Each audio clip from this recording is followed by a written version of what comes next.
All right, guys. What a wrestling show we had today. Monday Night Raw's review commences right about now. They call me the king. Thank you guys so much for being so active as of late with my viewerships skyrocketing. Thank God I'm getting some recognition. Am I right? Not this line. But really, kudos to you guys. Thank you guys so much for clicking on my videos, making me a part of your day. But yeah, before we actually get into the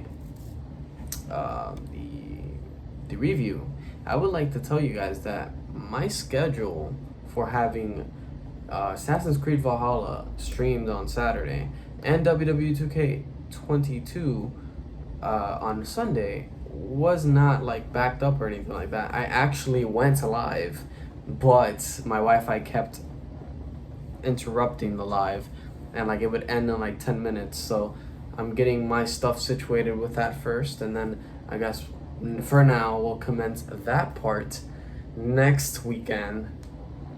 Hopefully everything is well by then. Give them people some time to fix their shit, you know, because I pay anyway. So so guys, wrestling, there you go. We had Tommaso Ciampa versus Bobby Lashley in a great match. Great match. It kept me on the edge of my seat. I was like, oh, is he gonna win? Is he not gonna win? AJ Styles gets involved into it, beating up the Miz, which sets up a match against them later on. But for the Bobby Lashley match, he actually retains. It was surprising. It was cool. It was good. It don't matter as long as they continue to feud. Maybe even feuding to the point where they fight at Clash of the Castle. But for right now, I think they have way too many matches anyway. Way too many slots available anyway. So we have to see where that's gonna lead. I love what they're doing with the women's division right now. Triple H is literally making it happen. We start off the show with the Control. I think that's what they're gonna call each other because they always say Control. So Bayley, Dakota Kai, and Io Sky, aka Io Shirai. They go down to the ring. They start reminding people who they are. They get interrupted by Bianca Belair and Asuka and Alexa Bliss. We're having a tournament for the new for a tag team to be crowned tag team champions for the women's. I kind of was weirded out about the selections. I feel like other people were better paired with them. We got Nikita Lyons and Starks in there, which I guess it's a good pairing, but I don't think people want to see that team specifically. Maybe having them with different partners would be okay. I already thought that Io Shirai and Dakota Kai were weird, but not that I see them together and being in the ring together, that was great. Tamina and Dana Brooke was like a weird jobber one that I thought about. We have Natalia and Sonya Deville, which is not going to go well. We had Xia Li and someone else. I forgot who Xia Li, but we had Raquel Rodriguez and Aaliyah, which I guess it's a pretty good team now that I think about it. But those are the teams that I remember of. But they're all weird teams. They're just like thrown together, I guess. It's okay. We'll see how it all plays out. Eventually, I do see Dakota Kai and Io Shirai winning and having the titles. I believe their first feud is going to be Asuka and Alexa Bliss. After that, we'll see if Naomi and Sasha come back. We'll see if the Bella Twins come back. We'll see if the Iconics come back at some point in the future. We'll just see. You know, a lot of things happening at once while they're having an interview saying how they're going to beat each other and stuff like that. We had a car that people running.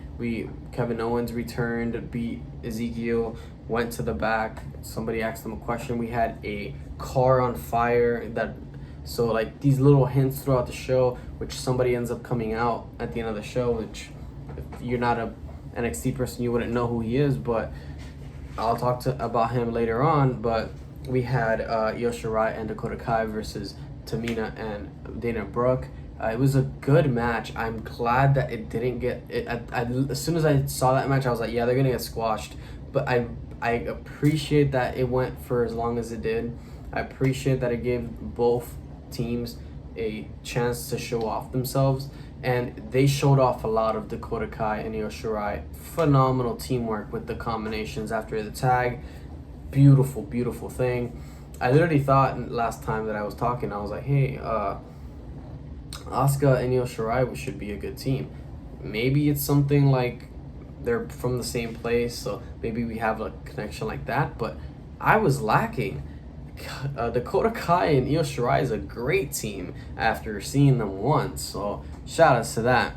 We had Dolph Ziggler beating Chad Gable. We had Dolph Ziggler beating Chad Gable. We had Seth Rollins beating D'Angelo Dawkins. We had Omos squashing some talent. We had a couple matches in there and out there. Main match, the main event of the evening was The Miz versus AJ Styles in a no DQ match. They had a great match. Tommaso Ciampa got involved. AJ Styles somehow still pulled out the victory after a really good match. And then we got our NXT return. Dexter Lumis was getting arrested for crashing a car and running around the arena, which is crazy. And like the announcers didn't even mention who he was or anything like that. He just literally got dragged out and segued. I saw it and I was like, oh my god, that's Dexter Lumis, and I went crazy. But like people won't have that reaction if a lot of people won't have that reaction unless you're a true NXT fan. I love Dexter Lumis. I'm glad that he's back. Triple H is doing his moves. So yeah, great show for today. Thank you guys so much for watching today's video. Make sure to subscribe to the channel for more like this. Make sure to like the video. Helps me out a ton. With that being said, they call me the king. Catch you guys next time. Peace.